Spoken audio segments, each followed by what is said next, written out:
You're constantly improvising, trying to be someone you're not. Je pourrais dire aujourd'hui, je me sens vraiment comblée. Je me sens totalement moi. Tu n'as plus le sentiment d'être une imposteur parce que tu sais que tout est ensemble, tu es en harmonie avec toi-même. Puis ça, là, ça te permet d'aller de l'avant dans la vie.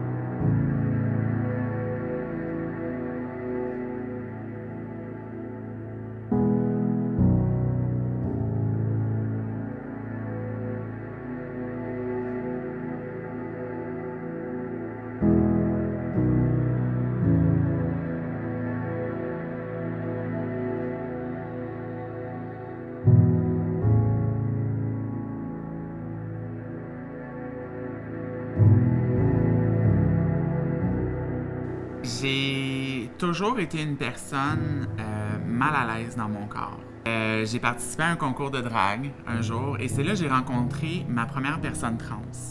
Elle vivait en femme. C'était ça que je voulais. Ça a été une libération. Je mentirais pas au niveau... ça me rend émotive. Parce que ça a été le début d'un parcours un petit peu, malheureusement, chaotique. J'ai évolué dans un milieu où, quand j'ai commencé ma transition, où il n'y en avait pas de ressources.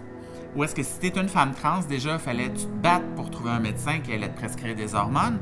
Il fallait que tu te fasses croire. Il fallait que le médecin croie que tu es transsexuel. Tu avais à te prouver transsexuel. Au niveau de CMC, ils savent qu'est-ce que tu vis en tant que personne trans. Ils connaissent les enjeux. Ils se sentent en sécurité. C'est un safe space.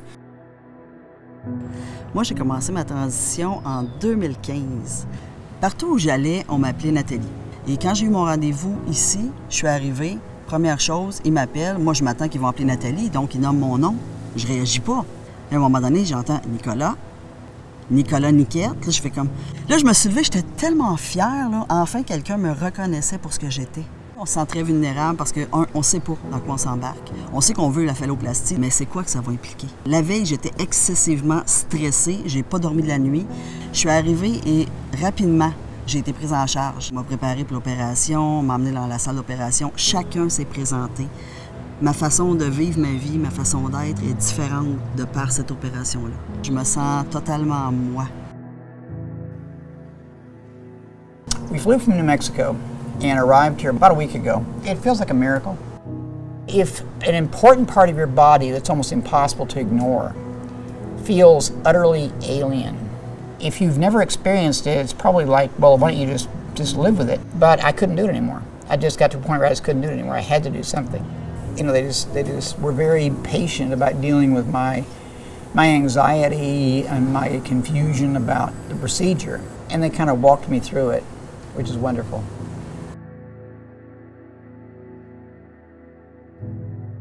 J'ai été opérée en 2016. C'est parce que j'étais rendue à un moment de la vie où c'était le temps que ça arrive et où de passer par CMC Montréal, la Asclépiade, etc., m'a permis de guérir. Ça m'a permis, tu sais, évidemment, la journée que je suis arrivée, c'est mon père qui m'avait accompagné. On est arrivé à 6 h le matin. Tu arrives là, puis tu te dis, OK, aujourd'hui, là, le chapitre, le livre, tu le fermes. T'en pars un autre. C'est ça, CMC. C'est ça ce que ça a été pour moi. T'sais, oui, je suis une femme trans, mais je suis plus en transition. Ma transition, elle est finie. T'sais, maintenant, je peux aller de l'avant.